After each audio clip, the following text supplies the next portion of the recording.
2 సంవత్సరాల క్రితం భీమ్లా నాయక్ రిలీజ్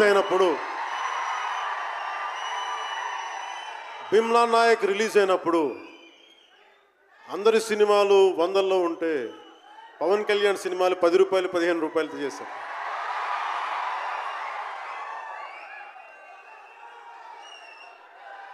నేను ఒకటే చెప్పాను ఆ రోజున, మనల్ని ఎవడు ఆపేది.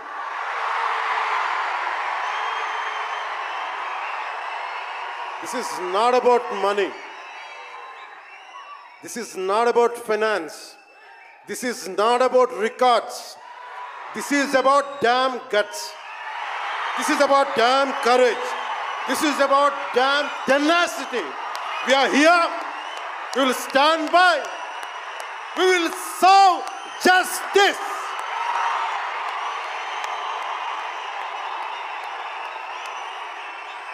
పవన్ కళ్యాణ్ ఎప్పుడు రికార్డుల కోసం ప్రయత్నం చేయాల. Reluctant actor. మా బ్రహ్మానందం గారు చెప్పినట్టుగా